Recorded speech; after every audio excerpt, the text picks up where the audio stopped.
నేటి కార్యక్రమ ముఖ్య అతిథులు కేంద్ర మంత్రివర్యులు గారు, మరో కేంద్ర మంత్రివర్యులు సీనియర్ నాయకులు కిషన్ రెడ్డి గారు, సోదరులు కేంద్ర సంఘ సహాయ మంత్రి మరి సంజయ్ గారు, సహాయ మంత్రి గారు,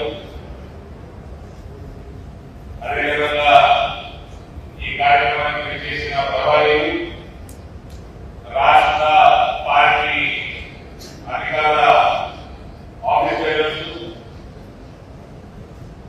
మెంబర్ ఆఫ్ పార్లమెంట్స్, ఎమ్మెల్యేలు, లెజిస్లేటివ్ పార్టీ నాయకులు, వైఎస్ఆర్ పేరు పేరున ఈ కార్యక్రమానికి చేసిన ప్రతి ఒక్క భారతీయ జనతా పార్టీ తోటి కార్యకర్త సోదర సోదరులకి, క్రీడామిత్రులకి నమస్కారాలు తెలియజేస్తూ ఈ రాజకీయ తీర్మానాన్ని ప్రవేశపెట్టిన గారికి ధన్యవాదాలు తెలియజేస్తూ దాన్ని బలపరుస్తూ మీ అందరినీ కూడా బలపరచాల్సిందిగా కోరుకుంటూ నేను మాట్లాడినందుకు रविंद्र प्रधान जी को मैं शुभकामनाएं देना चाहता हूँ। पहली बार उड़ीसा में भारतीय जनता पार्टी की सरकार बनी है और रिकॉर्ड स्तर पर मेंबर ऑफ पार्लियामेंट की वजह से जीतकर आए हैं।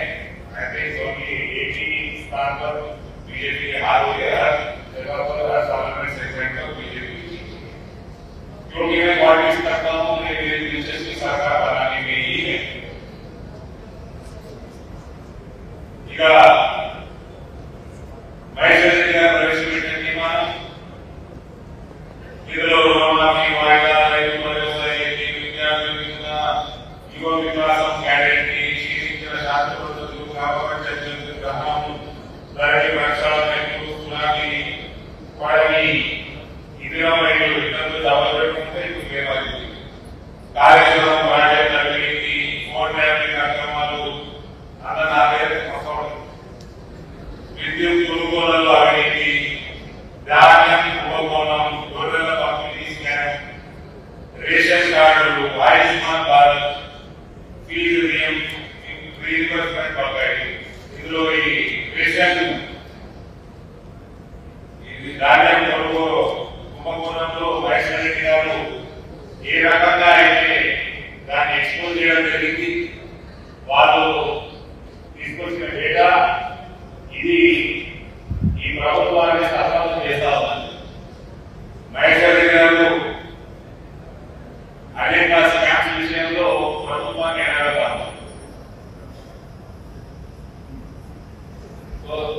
అటువంటి కొట్లాడడానికి భారతీయ జనతా పార్టీ శ్రేణులు మా అందరూ ఎప్పుడు కూడా మనము తోడుడము, ఇది నడుస్తూ ఉన్నది. కానీ ఈ రాజకీయ తీర్మానంలో గత 7 సంవత్సరాల నుంచి పార్టిసిపేట్ ఎక్కడ ఉన్నా సమస్యలు చదివి అప్పుడు కేసీఆర్ ఇప్పుడు కాంగ్రెస్. ఈ సమస్యలను తీరాలంటే కేవలం ఒకటే ఉపాయం, భారతీయ జనతా పార్టీ ప్రభుత్వం రావాలి. కిషన్ రెడ్డి గారు మాట్లాడకుండా మన కోర్టు శాసనం 25% పెరిగినారు అసెంబ్లీ నుంచి పార్లమెంట్. నేను 20% నుంచి 50% దాకా అసెంబ్లీ ఎన్నికగా 2018లో మనకు వచ్చింది 6, 2023లో మనకు వచ్చింది సుమారు 13-12. పార్లమెంట్ ఎన్నికల్లో మనకి 2019లో వచ్చింది సుమారు 18%, 17-18%. ఈసారి డబుల్ 36%.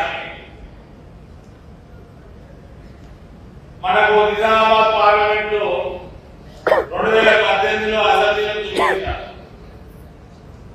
2023 అసెంబ్లీలో దాదాపు 30%, 300% పైన గ్రోత్. 2019లో కేసీఆర్ కుదురున్నప్పుడు 40% దాటి పార్లమెంట్ ఎన్నికలు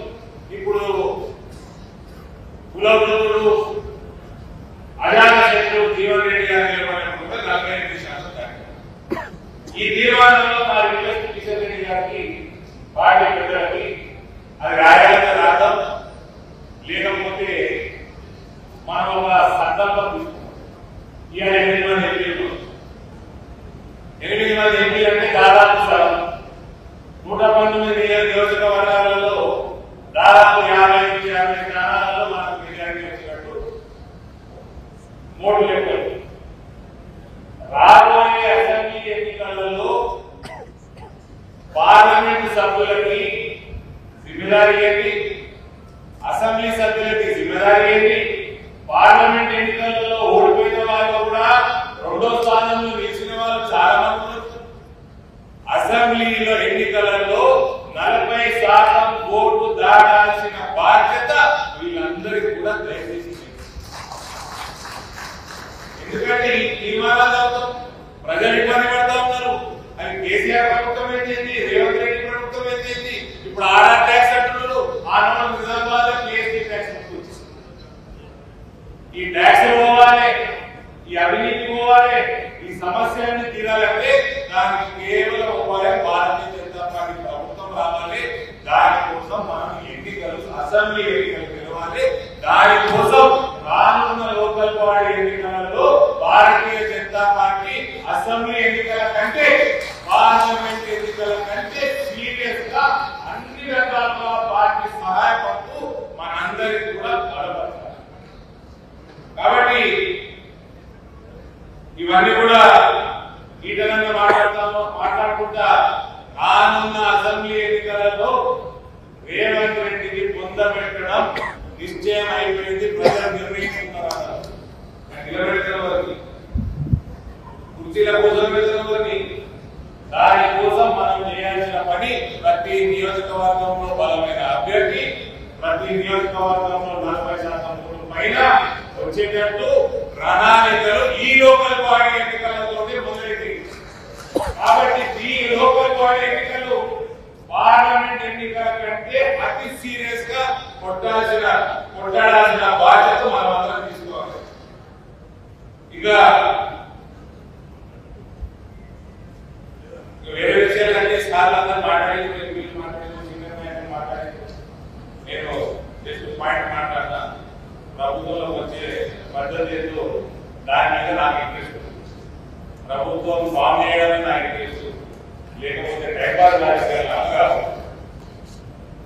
మరోసారి మహేశ్వర్ రెడ్డి గారు ప్రవేశపెట్టిన తీర్మానాన్ని బలపరుస్తూ సెలవు తీసుకుంటామని.